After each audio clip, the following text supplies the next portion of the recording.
Baik, selamat malam teman-teman, sobat sebut saja Mawar. Ini Mbak Sani udah hadir ya? Oke, Mbak Sani sama Bang Asar udah hadir. Selamat malam teman-teman, sobat sebut saja Mawar. Assalamualaikum warahmatullahi wabarakatuh. Apa kabar semuanya?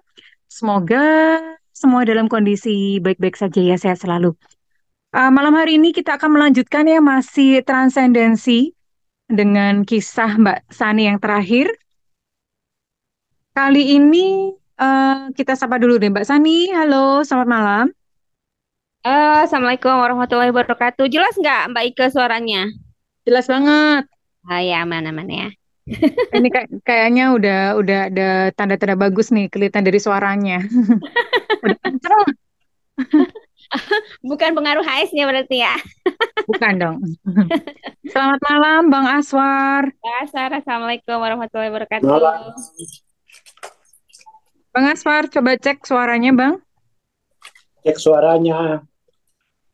Ya, oke. Ya udah, nggak apa-apa ya. Agak jauh ya Mbak Sani ya suaranya ya, nggak apa-apa ya. Iya. Mm-mm. Suara Abang agak Tes, jauh. tes, tes. Kurang Iya, kurang dekat lagi nggak? iya kurang kurang apa ya? Kurang jelas gitu loh Bang. Tes, tes, tes. Ah ya Udah, itu. udah, Ya udah. ya. Nah, oke. Ya, malam hari ini kita masih sama sih Bang, masih melanjutkan Transcendent, masih melanjutkan cerita yang sama. Cuma ini apa sih ceritanya itu ya gimana gitu. Ini kan topiknya, wait, wait, wait. Agak tetap berdaya di Nah, betul. keterbatasan gitu ya Mbak Ike ya. Iya, betul. Jadi berdaya dalam, ini kan ibaratnya kan Mbak Seni sedang mengalami pengalaman yang kurang menyenangkan gitu ya, kalau di mata manusia secara umum. Nah, terus ini kira-kira kita mau gali gitu loh, supaya dalam pengalaman yang tidak menyenangkan pun tuh tetap tetap berdaya gitu sih, Bang. Oke, oke, oke. Gitu. Tema yang kita mau angkat. Monggo, Bang, silahkan. Oke. Bismillahirrahmanirrahim. Assalamualaikum warahmatullahi wabarakatuh. Jadi Waalaikumsalam warahmatullahi apa wabarakatuh. ya? Jadi yang dialami Mbak Sani itu sebenarnya ya dialami banyak orang gitu. Cuman yang lain nggak berani maju. Tapi gini, eh, dari pengalamannya itu kan mestinya itu apa ya? Mestinya itu dia punya kebutuhan. Dari pengalaman penderitaan itu uh, harusnya ada kebutuhan untuk apa ya, kebutuhan untuk mengenal diri lebih lebih jauh dan uh, mengenal diri itu sebenarnya kan kategorinya cuma tiga kan. Yang pertama itu adalah what am I, bahwa pribadi ini sumbernya apa gitu ya. Yang kedua, apa tujuan hidup. Yang ketiga itu baru nanti bagaimana tujuan ini dicapai. Ini pertanyaan tentang pribadi ya, pertanyaan abadi tentang pribadi. Dan itu di dalam setiap bentuk kehidupan, entah itu dalam permainan maupun dalam kenyataan tuh tiga pertanyaan itu harus selalu dijawab gitu. Kita ambil contoh misalnya permainan catur. Ya, permainan catur itu dia kan apa namanya, permainan catur itu kan bidangnya ada 8 ya. 8 kali 8, 1, 2, 3, 4, 5, 6, 7. Ya 7, 1, 2, 3, 4, 5, 8 ya. 1, 2, 3, 4, 5, 6, 7. Ya, 7 kan. Ini kan namanya itu medan kehidupannya kan. Medan kehidupan. Jadi paradigmanya begitu. Lalu kemudian kan ada para pemainnya. Para pemainnya itu dia udah jelas dirinya. Pion ada 8 gitu. Kemudian ada bentengnya 2. Ada kudanya 2. Ada peluncurnya 2. Ada rajanya, ada menterinya. Jadi setiap pribadi itu sudah jelas siapa diri mereka. Yokuda gitu. Begitupun di sisi sini. Ya kan? Jadi mereka what am I-nya itu sudah jelas. Aku kuda. Nah, kita ini kan belum jelas nih. Makanya permainannya itu kacau gitu. Karena nggak jelas. Di awal niatnya jadi kuda. Pas di dekatnya ada benteng. Enggak, aku jadi pion aja. Ya kayak gitu itu. Jadi mereka ini what am I-nya ini sudah jelas gitu. Jadi nggak ada lagi persoalan what am I-nya. Lalu tujuan permainan apa? Tujuan permainan itu adalah jelas untuk membunuh raja. Ya kan? Jadi setelah jelas diri mereka, kehidupannya juga, medan kehidupannya sudah jelas, tujuannya juga jelas mereka. Yaitu untuk membunuh raja yang ada di depan gitu. What am I-nya jelas, tujuannya jelas. Nah, bagaimana mencapai tujuan itu? Ada yang melakukan strategi, misalnya apa itu gambit ya, strategi gambit. Ada strategi Sisilia, teknik-tekniknya kan.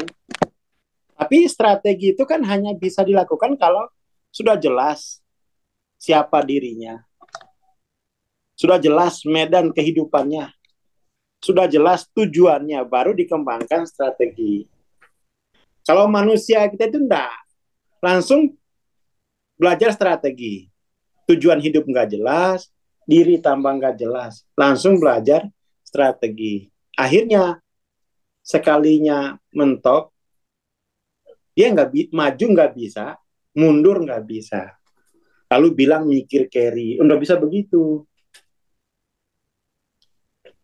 Yang kita pelajari di sekolah kan tentang ini aja kan, how to, bagaimana. Tapi itu nggak bisa diaplikasikan kalau nggak jelas dirinya, nggak jelas tujuan dirinya gitu. Seperti itu. Maka kemudian tuh, ya dalam pengalaman saya, ini dulu yang diselesaikan. Jawab dulu pertanyaan what am I gitu. Nah itu. Dan ini nanti misalnya gini. Kan kategori what am I itu cuma 2, S besar, S kecil. Kalau S kecil itu dia bergerak itu, tujuan hidupnya hanya untuk apa? Perolehan. Ya hanya untuk perolehan gitu. Artinya itu gini, tujuan hidupnya. Jadi si S kecil ini melihat medan permainan itu sebagai masalah. Dia melihat medan kehidupan ini tanpa, jadi dia kesadaran S kecil itu, kesadarannya disumbang oleh medan kehidupan. Jadi tidak ada kesadaran sebagai kuda. Nggak jelas dia. Kesadarannya itu justru disumbang dari kehidupan gitu. Itu S kecil. Misalnya dapat ada tagihan katakan 50 juta. Si pribadi ini itu dia langsung akan adaptasi terhadap angka 50 juta ini. Bahwa saya harus mencari uang 50 juta. Jadi kegiatannya itu adalah didorong oleh dia adaptasi terhadap angka 50 juta. Dia melihat ini adalah fakta yang pribadinya itu harus adaptasi pada fakta. Itu S kecil gitu. Jadi bagaimana ngakali? Dia bergerak setelah didikte oleh fakta. Itu kan S kecil itu. Dia bergerak setelah Jadi ngerespon dari eksternal terus ya Bang berarti ya? Iya, dia pasti akan merespon fakta eksternal terus. Itulah yang disebut dengan adaptif. Atau itulah yang disebut dengan survive. Karena seluruh tindakannya itu hanya dalam rangka untuk merespon fakta eksternal. Gitu terus. Sampai tua. Seperti itu. Jangan-jangan tuh kita bekerja itu hanya untuk merespon fakta. Bahwa, ya kan, seumur hidup. Jadi, seperti ini. Jadi kalau digambar itu,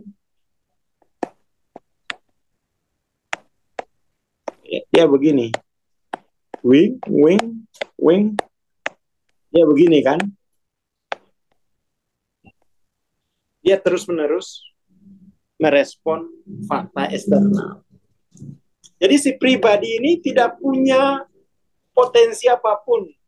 Dia berperilakunya itu hanya dalam rangka untuk merespon fakta eksternal. Nah, ini adalah satu jenis kesadaran. Karena what am I-nya itu adalah S kecil. Gitu. Jadi istilahnya itu memenuhi permintaan pasar. Kalau enggak, aku mati. Dan kebanyakan kan orang di situ hidupnya. Gimana kalau S besar gitu? Tetap saja faktanya enggak berubah. Tetap saja minus 50 juta. Kalau S besar itu dia melihat 50 juta ini bukan sebagai data nominal. Dia melihatnya sebagai data interval. Dirubah jenis datanya. Interval itu bahwa saya sudah punya modal awal untuk memulai berkreasi. Jadi saya hadir untuk mengkreasikan data interval mulai dari minus 50 sampai katakan, ya terserah sampainya, suka-sukamu. Katakan sampai 150 juta. Jadi saya hadir untuk berkreasi, mengubah data minus 50 menjadi data 150 juta. Jadi dia hadir untuk berkreasi. Tidak didikte oleh data nominal lagi. Dia diubah datanya itu menjadi data interval. Itu baru dia bisa kreatif. Gitu. Bahwa saya tidak harus mendapatkan uang untuk secara psikologisnya itu saya tidak harus berusaha mendapatkan uang. Bukan mendapatkan, tapi saya harus mentransformasikan. Saya hadir untuk mengubah fakta ini dari minus 50 menjadi minus 150. Itu baru namanya paradigma kreatif. Jadi pribadinya itu hadir untuk mengubah fakta. Pakai paradigma ini, nggak akan ngeluh, nggak akan mempersoalkan yang lain. Gimana Pak Jokowi? Ya udah Pak Jokowi ya pribadinya juga. Gimana Gibran? Terserah Gibran. Ya hadir untuk mengubah fakta. Terserah suka-suka dia lah. Suka-suka mereka hadir di dunia ini. Untuk apa? Tujuannya kan, kalau setelah jelas dirinya dia adalah S besar, tujuannya adalah memperagakan kehadirannya di dalam fakta ini. Dari minus 50 mau diubah jadi berapa, silakan peragakan gitu. Peragakan kehadirannya gitu. Itu baru, tapi itu nanti dia muncul setelah apa ya? Punya kesadaran ilahiyah itu dia bahwa saya hadir untuk itu gitu. Saya hadir untuk memperagakan kemuliaan Tuhanku, untuk mengubah fakta minus 50 juta menjadi terserah, menjadi berapa, suka-suka, terserah saja, suka-suka, terserah mau sampai berapa itu ya monggo. Ya, jadi paradigma paijo paiman, orang kerja orang mangan itu harus diganti dengan paradigma kehadiran gitu ya. Paradigma paijo paiman kan, orang kerja orang mangan. Itu harus diganti dengan paradigma kehadiran. Oh, saya itu hadir untuk tujuan tertentu. Tujuannya apa? Peragakan kemuliaan Tuhan. Startnya apa? Ya terserah masing-masing. Kalau yang punya utang 100 juta, mulai start 100 juta. Langsung buka Indomaret. Terserah, peragaan kemuliaan Tuhan itu startnya masing-masing. Ada yang startnya dengan traumatik, ada yang traumanya startnya dengan depresi, ada startnya dengan macam-macam. Silakan saja, startnya itu masing-masing. Keren Pak Ijo, Pak Iman. Iso mangan terus main slot. Itu ya, jadi yang penting itu bisa mengalami apa ya, dia sadar betul bahwa saya ini hadir loh di dalam pengalaman seperti ini kan, seperti para pemain catur ini, mereka itu hadir di medan kehidupan. Makanya mereka akan berjalan sesuai dengan pribadi mereka. Karena mereka itu hadir. Hadir untuk mencapai, untuk peragaan tujuan. Apa? Bunuh raja. Nah, kita ini kan nggak punya kesadaran hadir di kehidupan. Kesadarannya itu kesadaran yang nggak jelas gitu. Kalau es kecil mah bukan kesadaran hadir, tapi kesadaran ditimpuk fakta. Ditimpuk oleh fakta-fakta dunia. Oh, kalau pion dia hadir. Walaupun menteri disikat, dimakan. Nggak ada istilah, oh maaf nih menteri nih, nggak enak aku makan menteri. Nanti aku dibilang sombong. Enggak, langsung. Pokoknya yang penting tujuan tercapai, sikat. Mau menteri, kita mau apa gitu.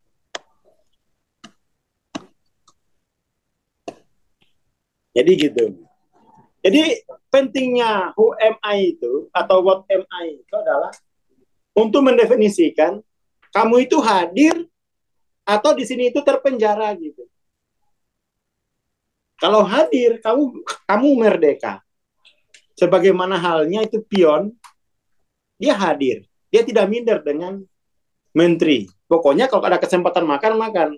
Nggak ada ibu pakai ibunya gitu. Nggak enak aku masa hanya seorang pion bisa bunuh raja. Enggak, dia hadir untuk melaksanakan tujuan itu gitu. Tujuan hidupnya adalah hadir memperagakan kehadirannya kan. Ya udah. Jadi nggak ada urusan ini dengan aku udah berubah bang, nggak ada urusan. Nggak ada urusan. Aku masih jomblo ini bang, gimana ini?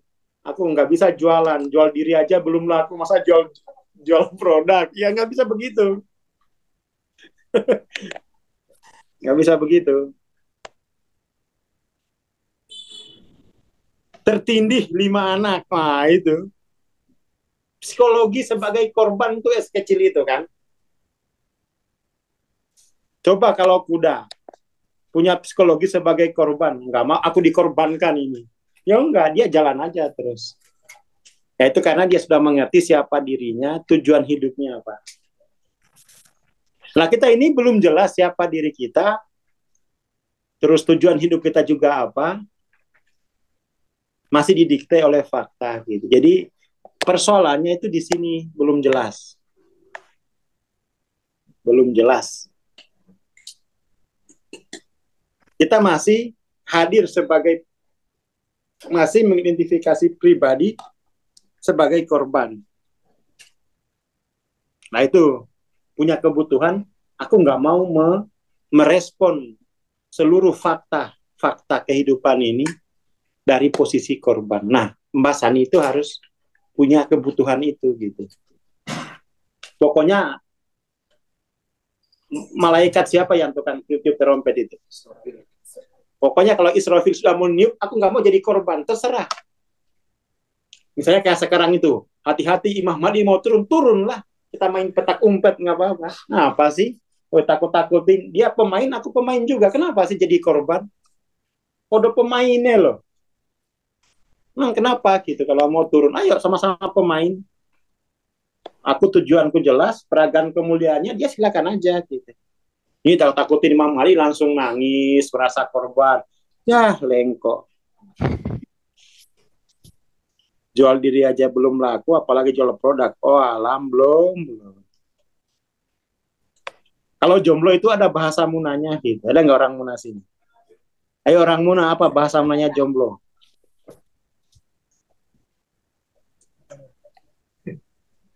Kalau jomblo itu bahasa munanya ada yang tahu nggak? Ada bahasa munanya jomblo itu. Namanya komba gitu. Komba. Iya, kalah be komba itu ada jomblo tuh. Jadi itu kita mesti sadar diri, jelas bahwa saya ini pemain tunggal. Pemain tunggal. Saya lah yang memperagakan kehendak sumber kan gitu. Saya peraga. Tujuannya adalah untuk memperagakan kemuliaannya. Masalahnya itu kita itu terlalu banyak belajar ini gitu. Langsung belajar bagaimana. Langsung belajar matematika biar bisa ngukur. Lah dirinya aja belum jelas suruh ngukur. Akhirnya korup. Seperti itu.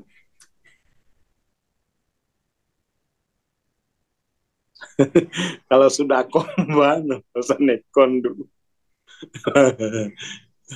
Itu jomblo itu ya, komban. Apa artinya bang? Hmm? Apa artinya itu?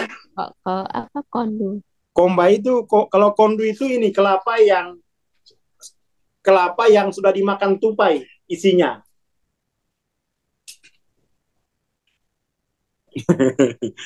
Sudah dimakan tupai jadi dia nggak ada isinya gitu. Udah kopong kan berarti? Ya, gandos. Jadi gitu. Jadi Mbak Sani itu harus punya kebutuhan untuk merdeka dari segala fakta-fakta di dalam medan permainan. Merdeka. Saya hadir untuk mengubah fakta, bukan saya hadir untuk adaptasi pada fakta. Tadi ada tuh bang yang komen bilang apa tertindih dengan 5 anak. Kalau dari kondisi yang Esani alamin berarti intervalnya mulai dari anak 5 ini kan, bukan lagi eh Esani bataskan 5 anak sebagai ambang Beban. batas terakhir gitu. Malah startnya ini dari 5 anak ini Saya gitu. akan mengurus manusia mulai dari 5 anak sampai Iya. seluruh pengungsi Palestina, Israel, Konoha, saya urus semua. Mulai dari 5 anak dulu. Iya, iya benar-benar. Startnya dari situ. Jadi bukan Saatnya ambang saya harus ngurus jadi gitu. jadi bukan batas ambangnya itu 5 anak gitu kan. Bukan itu sebagai batas ambangnya. Malah justru 5 anak itu jadi startnya ya berarti ya kan Bang Ya ya. itu baru prakata aja itu 5 anak itu. Iya, iya. Pengungsi Timur Leste belum selesai itu Hitung, diurus. belum dihitung. Iya, saya hadir untuk mengurus kemanusiaan gitulah. Iya, iya, iya. Pengungsi Palestina ini, wah. Pengungsi Ukraina gimana coba itu? Jadi dia ada energi kreatif. Seperti itu. Termasuk Abdul diurus juga. Ini minta diurus nih Bang Abdul nih. Bukan main. Bapak-bapak juga minta diurus. Wah ini Mbak Sani ada sinyal ini. Udah ini. Tanya dulu usianya dulu Bang. Tanya dulu usianya dulu. Kalau usia itu diintervalkan aja. Diintervalkan aja usianya.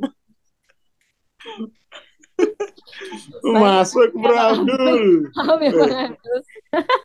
Mangada inilah Abdul. Diintervalkan aja usianya Bang Abdul. Dari dunia sampai akhirat kan. Jangan dianggap dia udah selesai. Luar biasa Bang Abdul ini ya.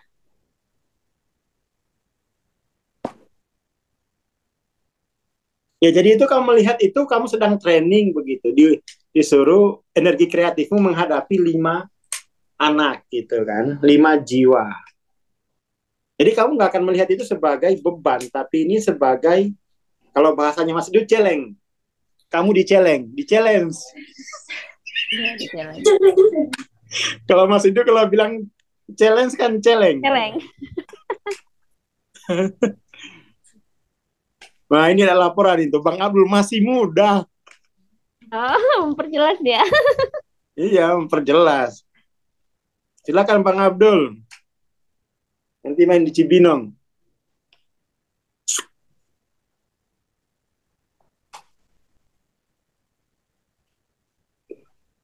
Ya itu ya. Jadi tapi itu psikologis merdeka namanya.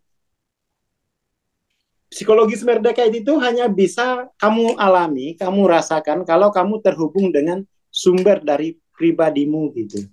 Kalau enggak, kamu akan selalu dikuasai oleh fakta. Yes. Jadi pencerahan itu sebenarnya itu tujuannya satu, biar kamu punya psikologis merdeka. Rasa bahwa saya hadir ini mewakili beliau, kan gitu. Tapi kalau beliaunya kan harus sudah kenal tuh, kalau belum kenal ya nanti jadi afirmasi, beliau. Tuh, kelahiran 17 Agustus 1945 Mbak Sani. Wah, kata Mbak Sani nggak usah diintervalkan ini. Muter, iya. Hah? Iya, itu tanggal kemerdekaan itu berarti sama. Iya ini 85 kali Bang Abdul. Jangan suka ngurang-ngurangin rezeki. Ini ada yang komen mengompor-ngompor, siap-siap tambah 3 lagi Mbak Sani dari Bang Abdul. Ini kayaknya kalau 45 ini nambah 1 aja ya nggak mungkin kayaknya ini. 45. Nambah satu ya, perjuangannya berat itu ya Bang. Apalagi 3 gitu ya. Ya, wah ini gimana ini Bang Amin ini? Kok langsung diintervalkan nambah 3? Nambah lagi intervalnya. Jadi itu pentingnya ilola itu adalah memberi rasa merdeka terhadap seluruh medan kehidupan gitu. Itu pentingnya bahwa saya ini Abdullah. Itu pentingnya kita ilola itu dilatih psikologis merdeka itu. Wah, dulu saya latihannya lama itu. 9 tahunan biar kalau lihat utang itu menyala dia tauhidnya. Oh, start 50 juta ya. Tapi itu bukan hanya pas di awal, itu kan dijaga psikologis merdekanya itu. Kalau putus, dia kamu jadi korban lagi. Betul. Kalau putus dari ilola itu, kamu pasti sebagai es kecil lagi. Seperti itu. Saya kira itu dulu ya, Mbak Sani. Iya Bang. Jadi paling nggak kamu ubah dulu intervalnya gitu ya. Intervalnya pokoknya 5 plus 1. Satunya Bang Abdul tadi minta diurus juga. Lahir batin. Wih, lahir batin juga ya Bang Abdul. Nah, jadi Bang Abdul yang diceleng gitu. Aduh. Ya coba diubah psikologis dari psikologi nominal ke psikologis interval gitu. Matur nuwun, selamat pagi. Hidup Bang Abdul. Assalamualaikum warahmatullahi wabarakatuh. Terima kasih banyak Bang Aswan. Waalaikumsalam warahmatullahi wabarakatuh. Wih, merdeka Bang Abdul, los dol. Waalaikumsalam warahmatullahi wabarakatuh. Wah, singkat. Singkat bener. Ya udah ya, Mbak. Berarti kita akhiri sampai di sini. Halo, Mas Ani. Iya, hadir Iya. Mas. Oke. Kita akhiri sampai di sini, teman-teman. Nanti kita akan lanjutkan simak aja di grup.